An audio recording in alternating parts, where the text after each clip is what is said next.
Hey guys, Mark Ferrasci, Protect Dog Training. My camera set's going to block off my face, but I want more of the dog. So I got Dante out this morning. He was going after his food. We've got him. I was feeding him Victor. He didn't like that Victor for some reason.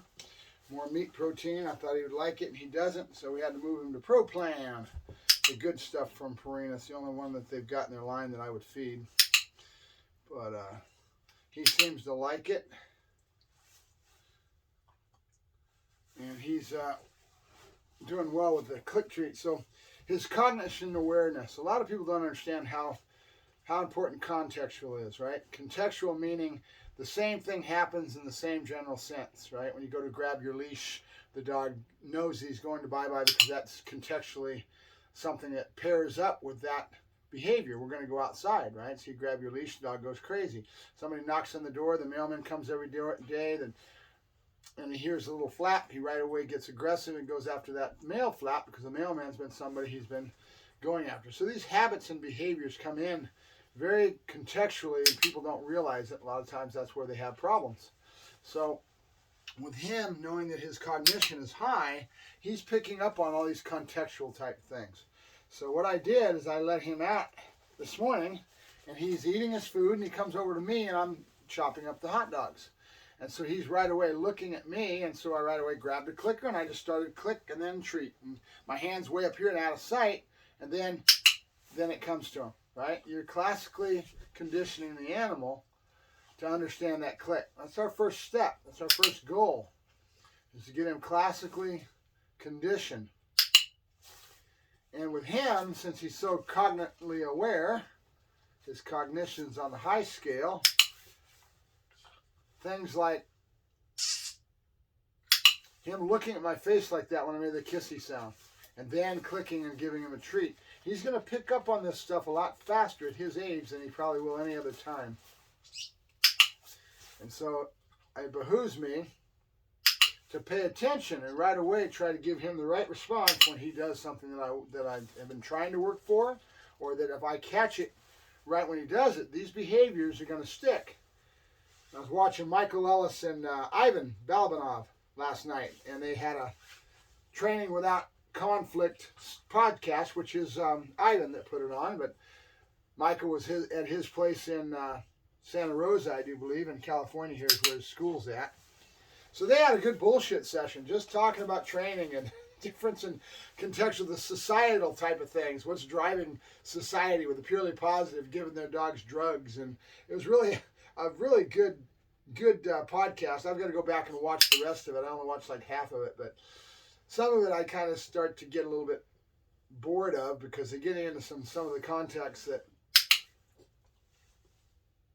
is real heady, and only people like them are going to get into that because that's where their brain is at. We're in this stratosphere of dog psychology and human psychology too. You know, they've got to work with the people that are working with the dogs, so they've got to.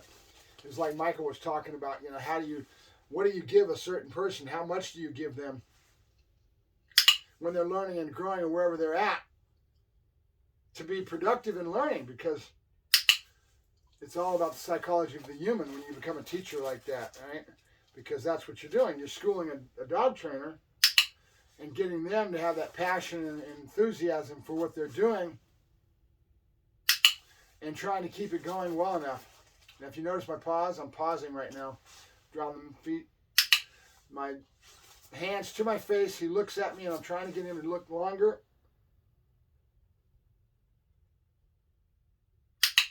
And catch it right when he looks at me. So I'll have a behavior, hopefully, that will really be ingrained with him as he gets older, that when he looks at my face, he's getting what he wants. And that's what we're after. This will be something we pull back in later, and we start to actually train him to look game, where we're doing the old Michael Ellis, actually it came from Forrest Mickey's Healer's Toolbox is where it came from that I got it. When he draws his hands to his face, and they're on the face, and then he draws them away, and the dog's taught to look for longer and longer periods of time, and then more and more distraction as he builds up on that. I call it the look game, and it's a good one. It really works. It's really when it really gets the dog understanding they're supposed to be looking at your face, right? Good. A little bit longer pause on that one, trying to convey to him that it's coming. At first we give it right away, and now I'm giving a little bit of a pause, right? A little bit of a pause, trying to make him get his brain, get more into that classical conditioning that click means it's coming, right? That's why we don't move, because if this move will overshadow, and pretty soon he thinks of this as the click, right? We don't want that. We want him to think the click and then it's coming, right? It's real important you don't move ahead of time. Well, it's not critically important. I cheat all the time, or I do it too soon. I have a tendency to want to do click and then right away treat without that pause. But we want to grow the dog's mental attitude and understand it a little bit more. So as you go along, you start to make sure that you move here and then do some other things and come back to it and then click treat. Now his attention's not where I want it, so I'm not going to worry about it. I'm just going to wait him out, right? And he'll come back. A little bit of this is shaping, right? But it takes a lot of patience to shape. That's the whole thing, shaping and that sort of thing. Just you have to wait for the dog to give you the behavior that you want. And it just takes a long time. But the cognition awareness in him is very high, so it behooves me to kind of get a little bit of that. There he goes to a sit. Let's see if I can get him back over here into attention. Show him the hand. But see, now I'm cheating because see this, now I've got his head in a different space. So that was cheating. And instead of just waiting for the dog to finally look up at me on his own, which would take a long time, right? There's a little bit of it. But that's the difference between shaping. You have to actually wait for the dog and have the patience take you forever to train behaviors because you are waiting for it. But there's a lot to be said for allowing the dog to learn on his own, and it'll stick in his brain a lot better, a lot more solid when you do it that way. I think we're done. Oh, we're done. Yeah, we are. We're done. Yeah.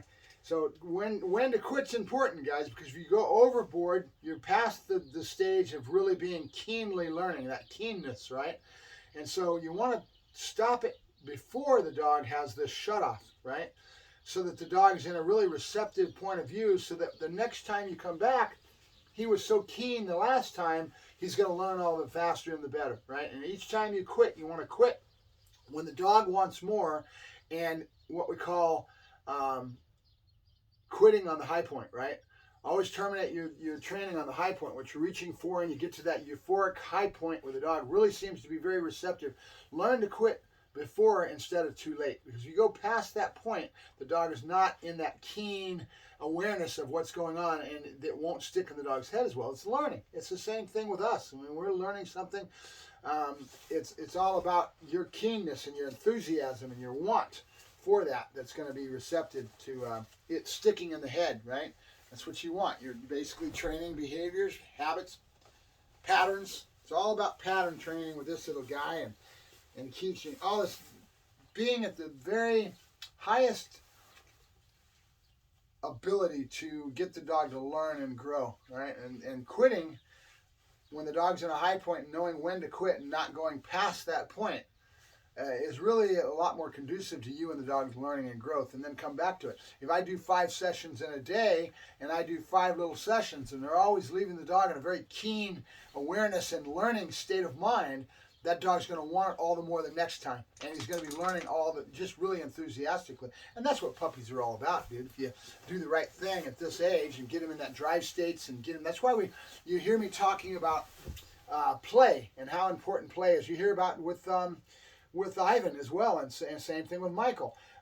You're putting a dog in a very keen awareness state and playing with a purpose, right? And I'm not sure who said playing with a purpose, but somebody that's well known said it, and I grabbed it, and now it's mine, right? Playing with a purpose is very, I think it was maybe David Troyer that came out with that, playing with a purpose, and it's very true. That's why you see a lot of our stuff looks like it's just play, right? You're playing with a puppy, but actually you're playing with a purpose.